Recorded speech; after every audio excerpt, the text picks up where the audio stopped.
warahmatullahi wabarakatuh. Selamat datang di NCDLED Channel bersama saya Endah Triwahyuni. Jangan lupa like, komen, dan subscribe agar saya lebih bersemangat untuk mengupload video-video pembelajaran yang lain. Terima kasih. Assalamualaikum warahmatullahi wabarakatuh. Selamat datang di channel video pembelajaran bersama saya Endah Triwahyuni.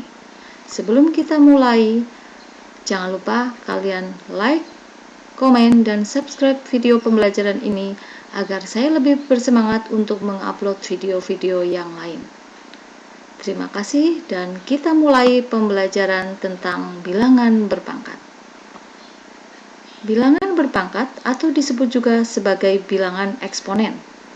Kompetensi dasar yang akan kita pelajari pada kesempatan kali ini adalah kalian harus dapat menjelaskan dan menentukan representasi bilangan dalam bentuk bilangan berpangkat positif.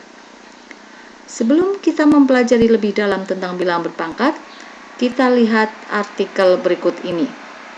Diambil dari kompas.com, terdapat kalimat pertumbuhan eksponensial yang mengerikan.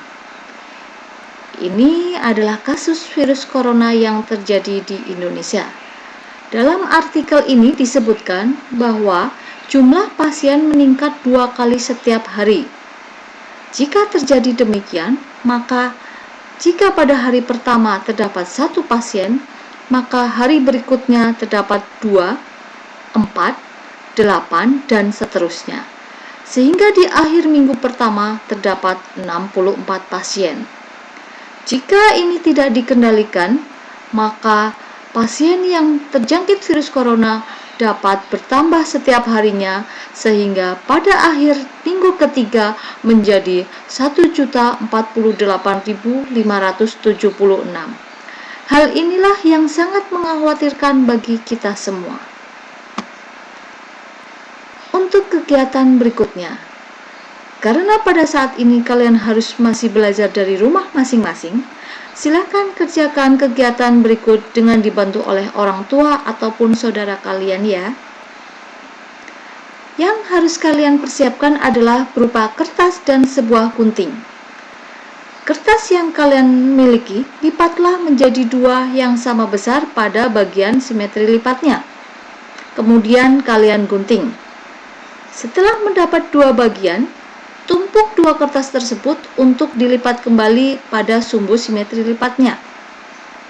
Lalu gunting kembali.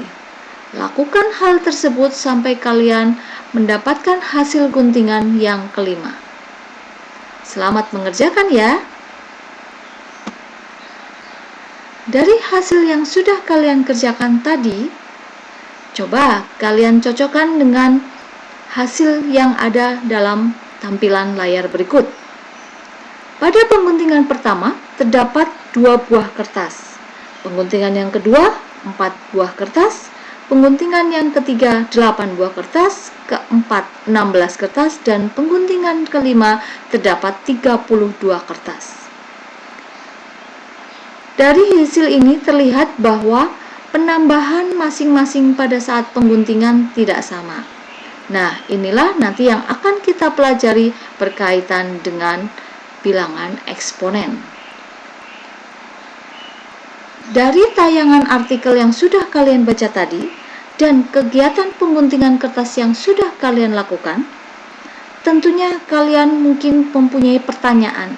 Di antaranya adalah semacam ini. Yang pertama, bagaimana cara menyatakan bilangan berpangkat bulat positif? Pertanyaan kedua yang bisa kalian tanyakan yaitu bagaimana cara membandingkan bilangan berpangkat yang cukup besar? Atau mungkin kalian punya pertanyaan-pertanyaan yang lain yang nanti bisa kalian jawab di akhir pembelajaran pada kali ini. Dari kegiatan yang sudah kalian lakukan di atas, kita simak penjelasan berikut ini. Bahwa perkalian berulang dapat dinyatakan dalam bentuk bilangan berpangkat.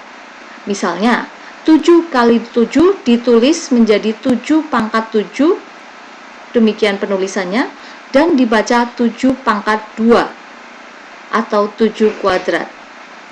5 kali 5 kali 5 ditulis seperti di atas itu, dibaca 5 pangkat 3.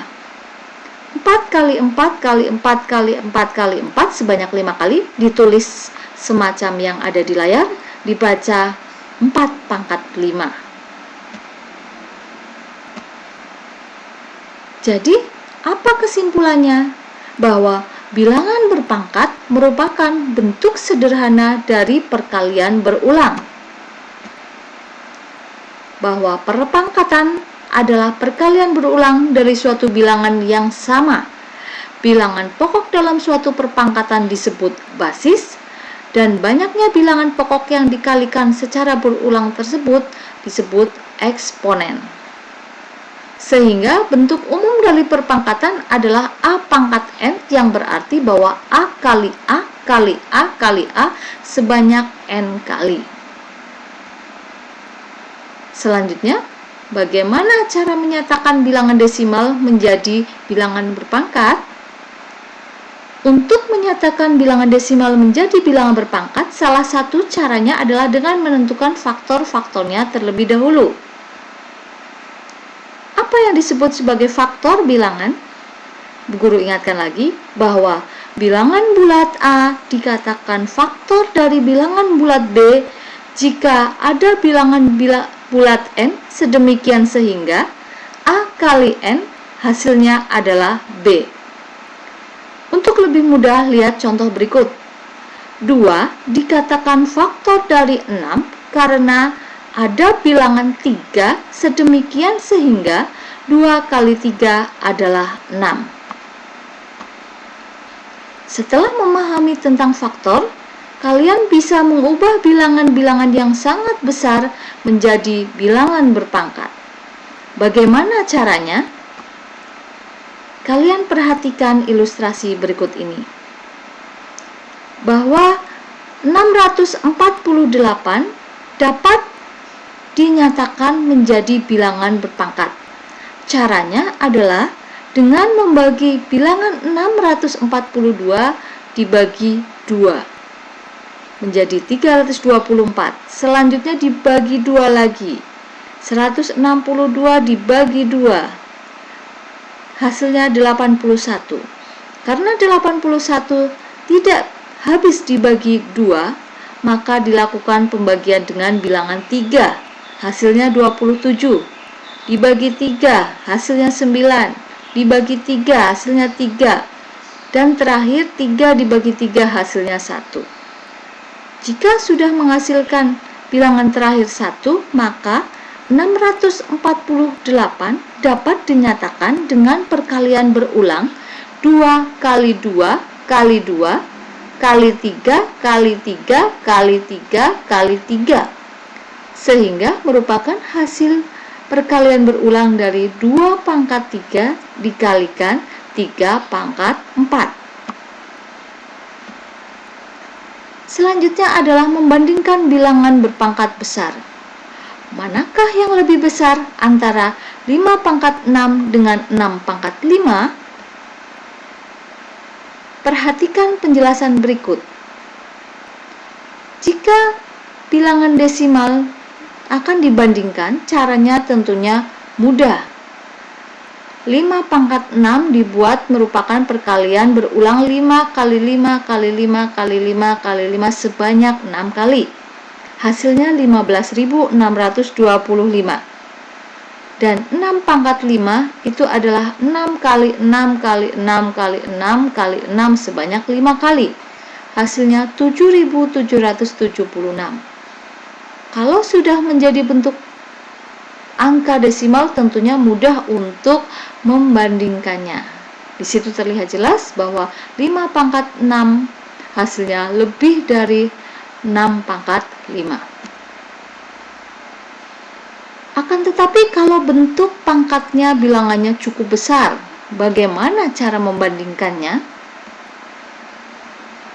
Contohnya adalah 100 dipangkatkan 101 dan 101 pangkat 100, manakah yang lebih besar?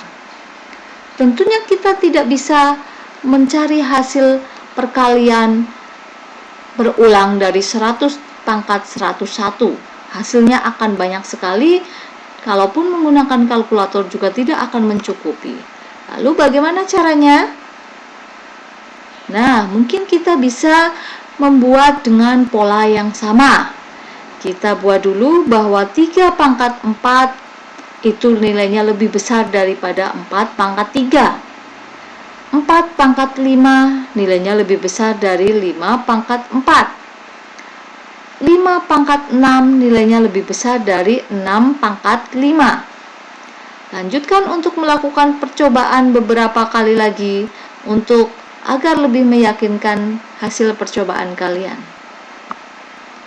Nah, selanjutnya dengan melakukan percobaan dengan pola yang sama, kita hanya cukup menggeneralisasikan bahwa 100 dipangkatkan 101 lebih besar nilainya dengan 101 dipangkatkan 100. Baik anak-anak, itu adalah untuk penjelasan dari pengertian bilangan berpangkat dan cara menyatakannya.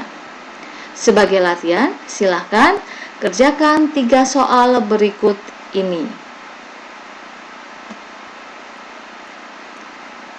Wassalamualaikum warahmatullahi wabarakatuh. Semoga bermanfaat. Salam B2M2. Belajar, berbagi, memotivasi, dan menginspirasi. Demikian video yang saya tampilkan hari ini. Jangan lupa like, komen, dan subscribe di NCDera Channel agar saya lebih bersemangat untuk mengupload video-video yang lain. Sampai jumpa!